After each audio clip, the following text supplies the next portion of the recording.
guys. Well, we've been building towards the revolution, and we're not quite there yet, but we're getting close. We're just a couple years away. We know that after the French and Indian War, the colonists are not too pleased, right? This whole idea of no taxation without representation becomes a really big deal, right? There's English troops sleeping in the homes of colonists, right? And they're also having to pay taxes, and they don't feel that Parliament is truly representing their point of view. Okay, so Boston is really kind of the center of where all this is going down. By 1770, there's 4,000 troops stationed in Boston. Okay, that's like pretty wild to think about, right? I mean, a small city. For the time, it was big, but small population with over 4,000 troops stationed there. People were really upset by this, and conflict came out of it. Right? There was a 11-year-old boy who was shot by a customs official during a protest. Okay, and so people were pretty upset. I think there's a lot of great parallels that we could make to today about this. If you've been paying attention in the past couple weeks in Portland, there's been federal troops stationed there, right? There's been a lot of discussion over whether that's just, right? So different situation, but we can kind of set the context by thinking about how we would feel if that was us, right? So what comes out of this is something known as the Boston Massacre. Okay, British soldiers kill 5 colonists. That's a big deal. People are pretty heated about this, right? They're British citizens, these colonists. And so there's a lot of conflicting accounts of this, though. We don't really know exactly what happened, but we can kind of look at documents and, well, we know what happened.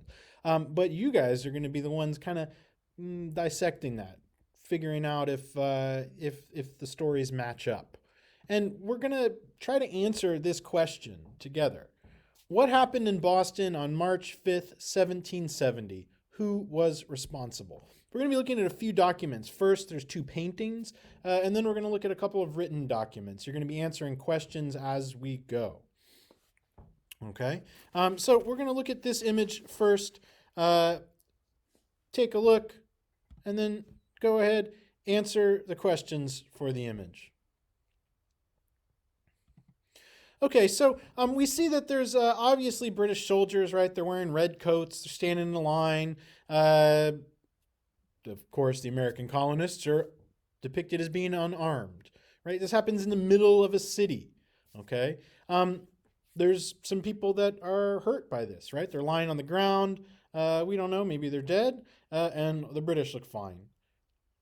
Doesn't provide us any evidence about what led to this violence. It's just an image of what the painter says happened. Okay, so we're going to go ahead and look at the second image. Okay, and if you can't see it, it says Crispus Attucks, the first martyr of the American Revolution, King, now State Street, Boston, March 5th, 1770. Okay, so go ahead, guys, answer the questions for this image. Okay, so when we look at this image, we see once again that the soldiers are all kind of dressed the same. They're standing in a line. The colonists don't seem very organized. Okay, it looks pretty similar, right? We can, see same buildings. We see the British are firing at the colonists. And there's a couple colonists that have been wounded or killed. Crispus Attucks is at the center of this picture, but it doesn't provide us with any evidence about what happened. It's just this picture. Okay.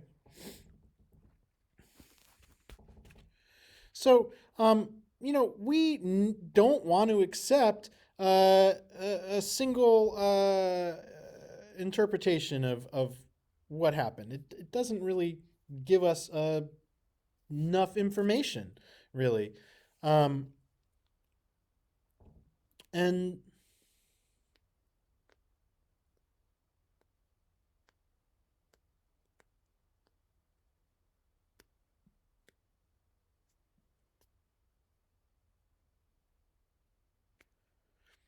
okay, so if we go back and we kind of look at these 2 images, we want to ask a few questions, okay?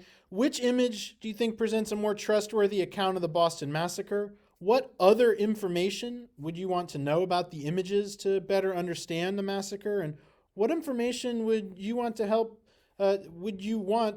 you determine who was responsible for the violence? Okay, go ahead and answer those.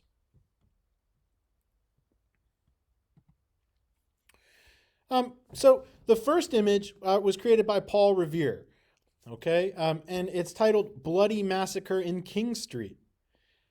Revere, a silversmith and engraver, was actively involved in efforts to resist British rule. He was a member of the Sons of Liberty and created engravings that sought to build opposition to the British. Revere began selling copies of Bloody Massacre 3 weeks after the event. He based it on an engraving by Henry Pelham, who was a loyalist. Pelham was never credited for his work. Okay, so we got some information there. I think that like the name of this picture should kind of give us some clues about what might be happening. When we go and look at the second image, it comes from a book by William Nell, and it's called The Colored Patriots of the American Revolution. It was published in 1855, which is like way away, right? So it was one of the earliest and most comprehensive books about African American history. Nell was an African American abolitionist from Massachusetts. He wrote for William Lloyd Garrison's abolitionist newspaper, The Liberator, and Frederick Douglass' The North Star. He also worked to end segregation in Massachusetts public schools. In 1851, he lobbied the Massachusetts legislature to create a monument honoring Crispus Attucks. In 1888, after Nell's death, Boston installed a large monument commemorating the Boston Massacre, and Attucks was featured prominently. So guys, with this new information, how does this influence your evaluation of these documents? How might this information change your understanding? Go ahead and answer that.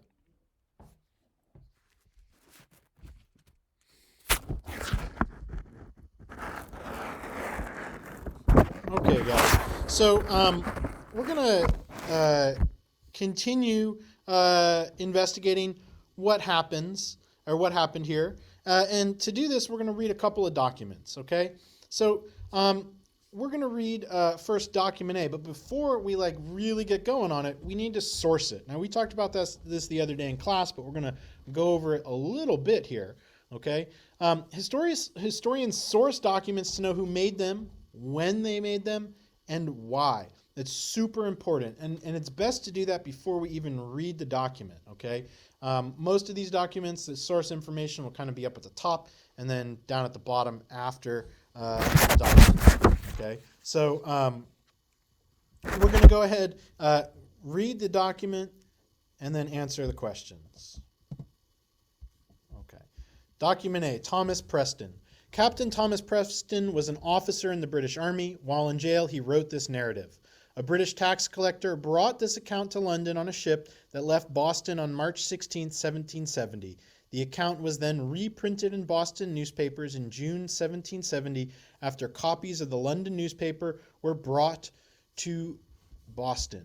Okay. Now we see this is the case of Captain Preston of the 29th Regiment, Public Advertiser from London, April 28, 1770.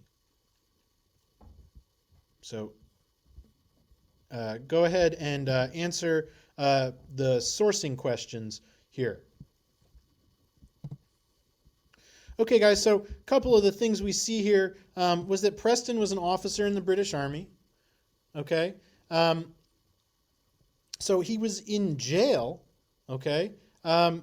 And so, we suspect that he claimed others were responsible for the violence. He didn't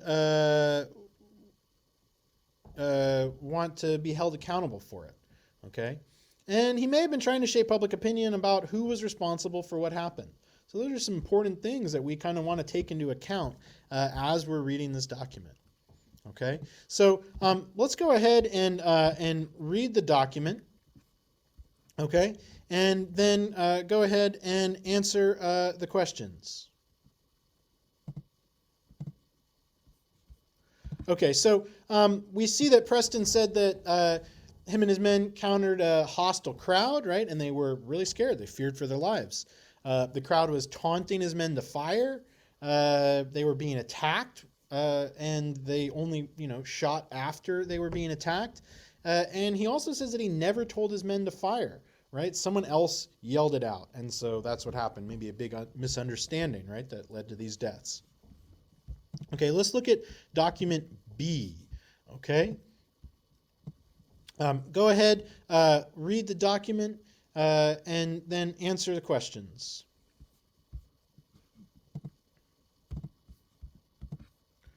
Okay, so we know that this author was a resident of Boston. He witnessed the massacre, right? Includes testimony. It was given under oath. It's important to note, though, that it was gathered, to shape the narrative of what happened. So, maybe it influenced a little bit what was said. According to the author, the British soldiers were the aggressors. They were the ones who were responsible. Okay. According to him, most of the most of the crowd had left before the shots were even fired. So, some interesting stuff to think about here. So I want you guys to go ahead and answer these final questions. What are the similarities and differences between the documents? Can we answer the central historical question? Which, if you guys go ahead and back up to the top, we can see the central historical question was, what happened in Boston on March 5th, 1770? Who was responsible? What document do you think provides a more trustworthy account of what happened? What other types of documents might you want to examine to further study what happened? And why might it not be possible to know exactly what happened? So go ahead and answer those. Okay, guys, as a little bit of a debriefing, I just want to say that there were 2 separate trials for the soldiers. So Preston was tried by himself, and 8 of the other soldiers were tried together. So John Adams, a leading patriot, served as a lawyer for the British soldiers. Preston was acquitted of all charges. 6 of the 8 soldiers were acquitted. 2 of the soldiers were convicted of manslaughter for firing into the crowd. Normally, the punishment for a manslaughter conviction was death, but first-time offenders were allowed to plead clergy and not receive punishment. However, people were only allowed to plead clergy once and were branded on the thumb to make sure that they only used that privilege once. Okay, so I don't know. Again, maybe are there any parallels to modern days here? I'll let you kind of think about that. Okay, thank you guys so much. Have a good one. See you on Thursday.